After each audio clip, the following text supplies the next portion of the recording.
My dear students, जागें, किसी ने सोना नहीं है, प्लीज वेकअप। आज हम डिस्कस करने लगे हैं पेपर का पैटर्न कि आपका जो बोर्ड का पेपर है ये किस तरह का होगा, उसमें क्या होगा और आपने क्या करना है। देखें बेटे, तकरीबन आधा घंटा हमारे पास वक्त है और मैं कोशिश करूंगा कि आधे घंटे में आपको पेपर का पूरा पैटर्न बता दिया जाए। ये बड़ा अहम लेक्चर है और ये बार बार ये चीज़ें नहीं बताई जाती क्योंकि सिलेबस भी कवर कराना होता है ना। हमने अब डेली हम पेपर का पैटर्न तो नहीं बताते रहेंगे। तो मेरे बच्चे, पेपर आपका दो हिस्सों पर मुश्तमिल होगा। ऑब्जेक्टिव यानी हिस्सा मारूजी, ऑब्जेक्टिव मीन्स हिस्सा मारूजी, इसके मार्क्स हैं 20। और सब्जेक्टिव यानी हिस्सा इंशाइया, इसके नंबर हैं 80। ये हो गया पार्ट, ये हो गया इसके मार्क्स और ये हो गया इसका टाइम। इसके लिए 20 मिनट हैं और इसके लिए 160 मिनट हैं। सब्जेक्टिव पेपर करने के लिए आपके पास जो टाइम है वो 160 मिनट्स, वहां 20 नंबर 20 मिनट। और आपने जो ऑब्जेक्टिव है वो कंप्यूटराइज शीट पे करना है, जिस तरह आप मैट्रिक में करते रहे हैं। कंप्यूटराइज शीट जो है वो आंसर शीट के साथ मौजूद होती है, उस पर विद रेफरेंस टू क्वेश्चन आपने बबल फिल करना है। A B C D जो भी है वही करना है आपने। अब भी अब जो इंशाइया है वो आपने आंसर शीट पे हल करना है और उसमें क्या क्या होगा पहले मैं आपको बताता हूँ। हिस्सा मारूजी में क्या होगा बेटा, ये हिस्सा मारूजी ये होगा सवाल नंबर 1। और सवाल नंबर 1 में टोटल होंगी 4 चीजें। कितनी चीजें? 5-5 नंबर की 4 चीजें होंगी। पहली चीज होगी कसीरुल इंतखाबी सवालात, जिन्हें बोलते हैं MCQ। ये असबाक में से होंगे 5। MCQ सिर्फ सबको में से होंगे और कहीं से नहीं होंगे। जो आपके 5 नंबर के मल्टीपल चॉइस क्वेश्चंस हैं ये कहां से होंगे? असबाक से होंगे, चैप्टर से होंगे और कहीं से नहीं होंगे। यानी चैप्टर नंबर 1 उसवाए हसना से लेकर चैप्टर नंबर 14 और आना घर में मुर्गियों का, यहां तक MCQs होंगे। कितने नंबर के? 5 नंबर के। इसके बाद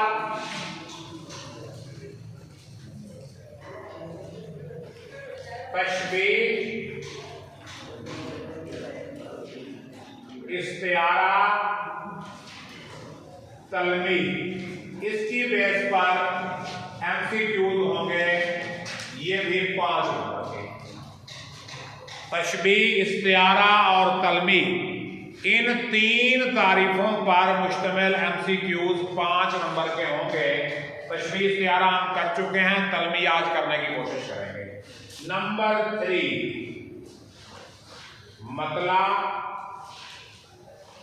मक्ता, काफिया, रदीफ, इन 4 टॉपिक्स पर मुश्तमिल MCQs ये भी 5 नंबर के। यानी तशबीह इस्तिआरा तलमी 5 नंबर, मतला मक्ता काफिया रदीफ ये भी 5 नंबर के। और चौथा पॉइंट जो है ये है तज़कीरो तानीस पर मुश्तमिल फिकरात की तसहीह, यानी मुज़क्कर मुअन्नस के दुरुस्त इस्तेमाल पर आपने फिकरात को दुरुस्त करना होगा। ये भी MCQ की शक्ल में आएंगे। तो कुल 20 नंबर की आपकी मारूदी जो है वो हो चुकी है।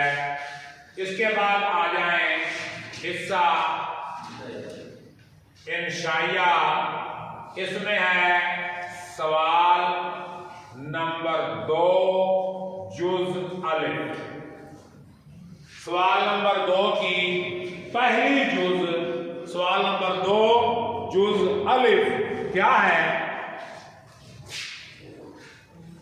नज़म के 2 अशआर की तशरीह प्लस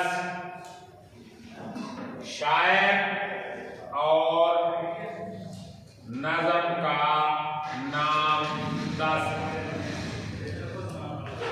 बेटे जो आपकी नज़में हैं हमद से लेके वहदानियत तक, ये कुल 13 नज़में बनती हैं। इन 13 नज़मों में से किसी एक नज़म से 2 अशार आएंगे जिनकी आपने तशरीह करनी होगी। शायर का नाम भी लिखना होगा और नज़म का अनुमान भी लिखना होगा। जी बेटे नहीं, इसमें चॉइस नहीं, 2 ही शेर आएंगे, दोनों ही। इसमें कोई चॉइस नहीं होगी, नो चॉइस। इसके अंदर कोई भी चॉइस नहीं होगी। तो बेटा इसके बाद सवाल नंबर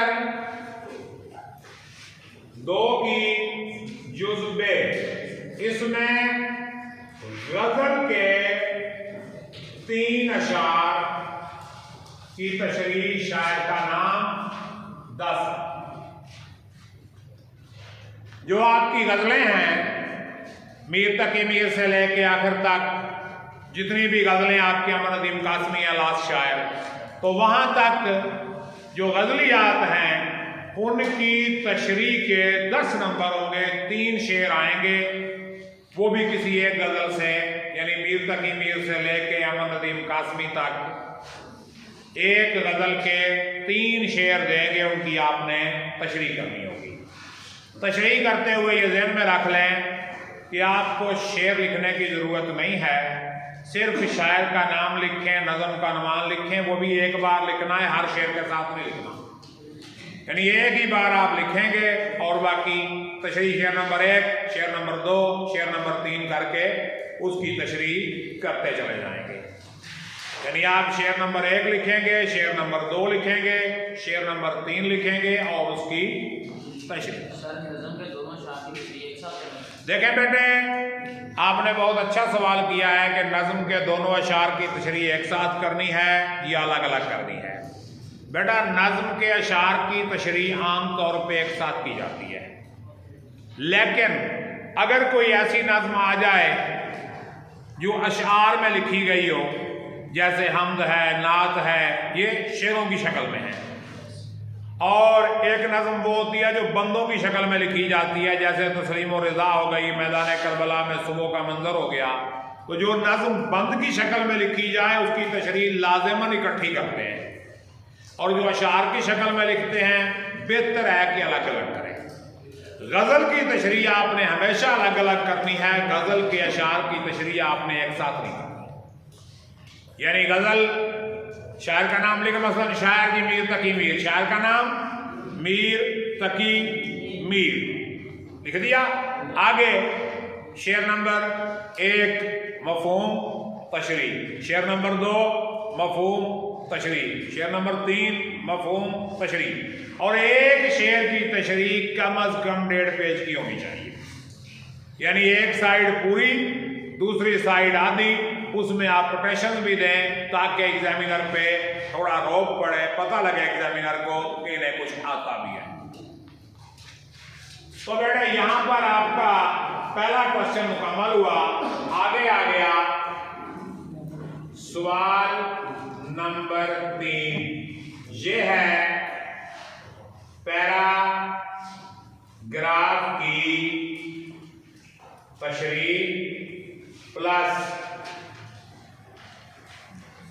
सियाको सबाक प्लस हवाला मतन मिलके 15। तो नसरी पैराग्राफ की तशरीह होगी, इसमें सियाको सबाक भी होगा, हवाला मतन भी होगा।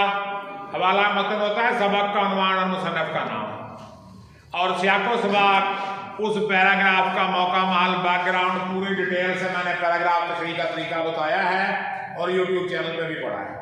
ठीक है, तो बेटे पैराग्राफ की तशरीह, इसमें क्या करना है, आपने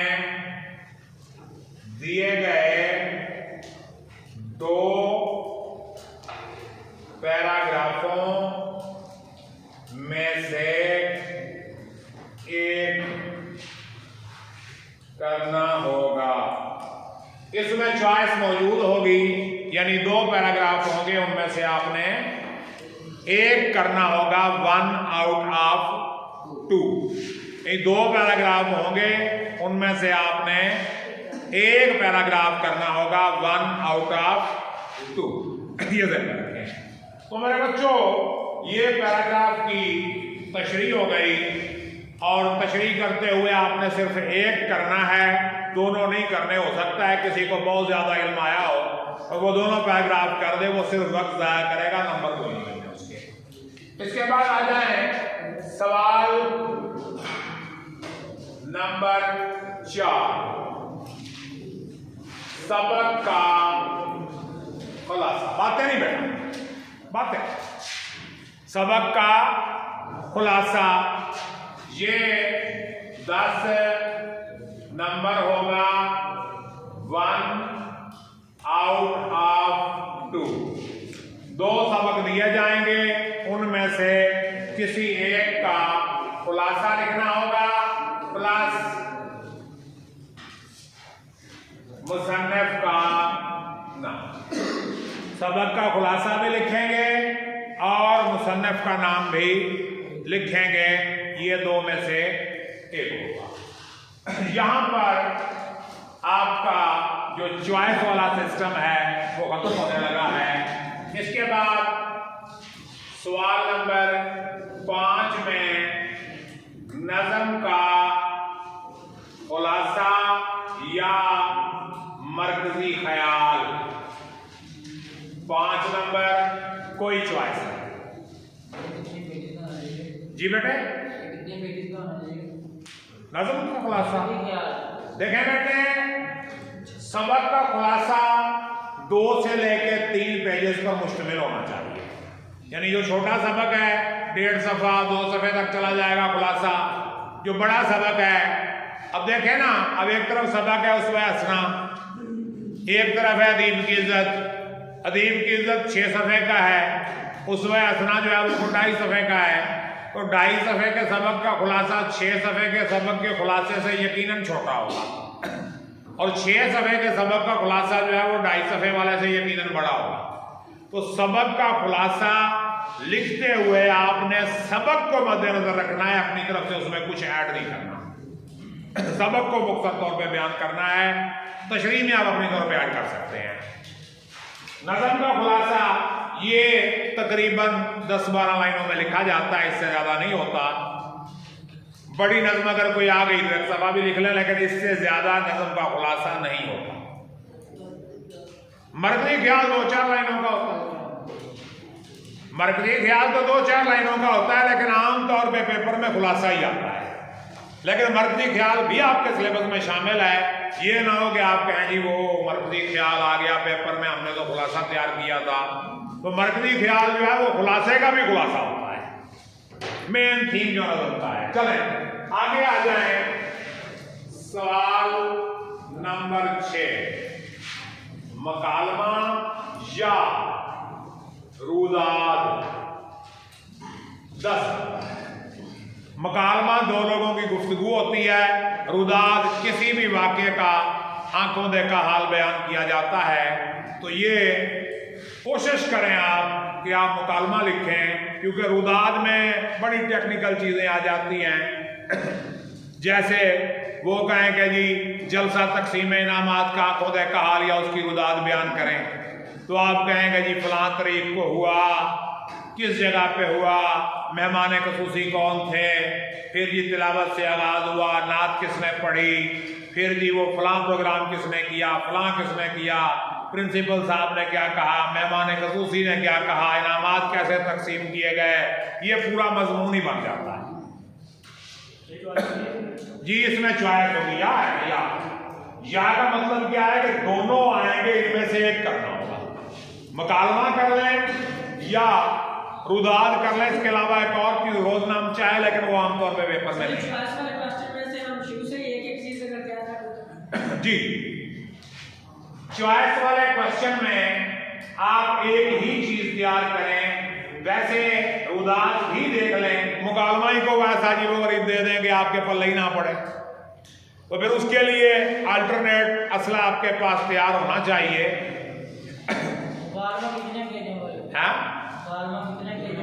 मुकालमा 2 से 3 पेज का, यानी कम अज कम 2 पेज, ज्यादा से ज्यादा 3 पेज का होना चाहिए।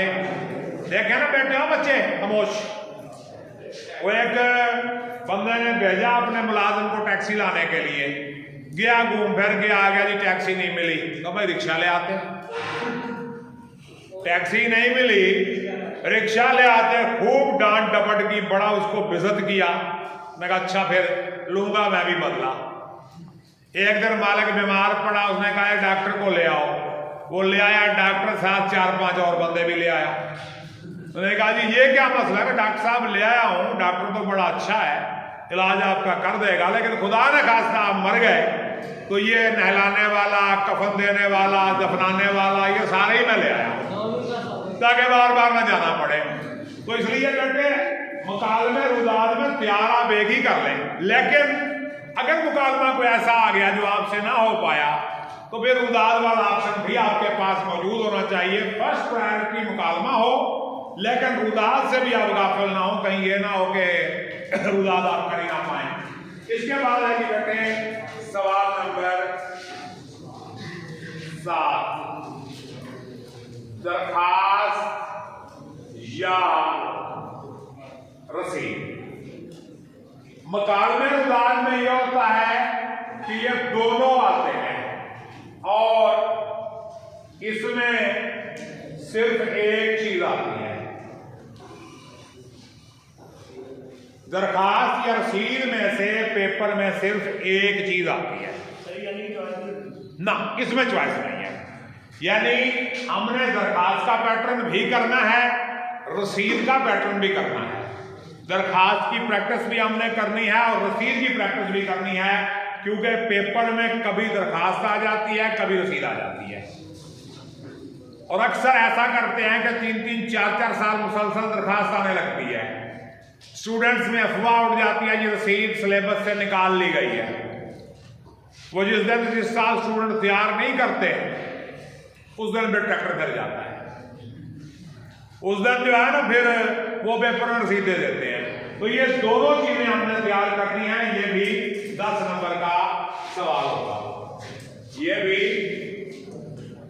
10 नंबर का। और आखिरी सवाल नंबर 8 ये होगा तलखीस।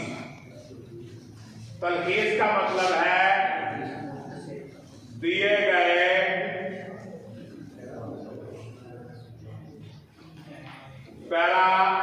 पैराग्राफ को मुख्तसर करके लिखना। दिए गए पैराग्राफ को मुख्तसर करके लिखना और मुनासिब उन्वान तजवीज करना। 10 नंबर। 8 नंबर तलखीस के होंगे और 2 नंबर मुनासिब उन्वान देने के होंगे। देखें बेटे, ये हमारे सामने पेपर का मुकम्मल पैटर्न आ गया है, लेकिन एक बड़ा ही आपके जैसा चुस्त चलाक स्मार्ट बॉय था। समझ रहे हो ना, चुस्त चलाक और स्मार्ट बॉय। एक दिन उसके अब्बू ने कहा बेटा आप बड़े ही स्मार्ट हैं, चुस्त चलाक हैं, आपके लिए मैं एक मशीन ले आया हूँ। जी ये तो बहुत अच्छा काम किया है आपने। ये मशीन करती क्या है? तो अब्बा जी ने कहा कि बेटा इस मशीन का ये बटन दबाओगे आपका खाना आ जाएगा, ये बटन दबाओगे आपके कपड़े आ जाएंगे, ये बटन दबाओगे तो ये होगा, ये बटन दबाओगे तो वो होगा। यानी 5-7 फंक्शन उसने बता दिए। तो बेटा बड़ा ही स्मार्ट था आपकी तरह। उसने कहा अब्बा फिर बटन कौन दबाएगा? फिर बटन कौन दबाएगा? अब आप भी मुझसे सवाल करें ना कि सारे इतनी चीजें तो आपने बोर्ड पे लिख दी हैं, हमारी जगह पे ये पेपर करेगा कौन? ये इतनी चीजें आपने बता दी हैं, ये भी होगा, ये भी होगा, ये भी होगा पेपर में, तो करेगा कौन? बेटे आपको ही करना पड़ेगा। कैसे बेटे? जमा करनी नहीं आती? इधर देखें, ये हो गए 20 नंबर मरूदी के, शाइया के 10 के 10, 20 के 15, 35 के 10, 45 के 5, 50 के 10, 60 के 10, 70 के 10, 80 के 20, 120 कहां से हो गए? मुझे लगता है कि आपको मैथ दोबारा पढ़नी चाहिए। अब बायो वाले तो थोड़े से बच्चे बैठे हैं, सारे ही यहाँ मैथ पढ़ने वाले हैं, उन्हें 100 तक गिनती नहीं आती है, अफसोस की बात है। 120 हो गए। मेरी तरफ से इसका कान खींचो जरा एक दफा, बस ठीक है। अच्छा भाई, तो माय डियर स्टूडेंट्स, ये आपका पेपर, अब इसको करना किस तरह है? देखें बेटा, मैथ का एक सिंपल सा फार्मूला मैं आपके सामने पुट करने लगा हूं। रेशो का फार्मूला है, देखें इधर है मिनट्स, इधर है मार्क्स, इधर मिनट्स, इधर मार्क्स। मिनट है 160, मार्क्स है 80। इसको कर ले शार्ट, 0 के साथ गया 0, 8 1 8 और 8 2 16। यूं समझ लें कि एक नंबर के लिए आपके पास 2 मिनट का वक्त होगा। घड़ी आपके पास होनी चाहिए, दिमाग आपका हाजिर हो और नॉन स्टॉप लिखते जाएं। 1 मिनट यानी 2 मिनट आप देंगे एक नंबर के सवाल को, यानी 5 नंबर का सवाल आपका 10 मिनट से पहले क्लियर होना चाहिए और 10 नंबर का सवाल 20 मिनट से पहले क्लियर होना चाहिए। और ये भी देख लें, नज़म की तशरीह, गज़ल की तशरीह, ये ज्यादा टाइम लेने वाले सवाल हैं। उसके मुकाबले में पैराग्राफ की तशरीह, सबक का खुलासा, नज़म का खुलासा, दरखास्त वगैरह, यहां पर वक्त आप बचा सकते हैं। तो कोशिश करें कि पैराग्राफ की तशरीह में कोई 5-10 मिनट बचाएं। ये 15 नंबर का है ना, आधा घंटा बनता है इसके लिए, तो ये कोशिश करें कि 20-25 मिनट में इसको वाइंड अप करें। इधर से वक्त बचाएं। नज़म के खुलासे के लिए आपके पास 10 मिनट हैं, 10-12 लाइनें तो लिखनी है, 5 मिनट में लिख लें, ध्यान सुनाएं। और मुकालमा, इसमें भी कुछ वक्त बचाएं।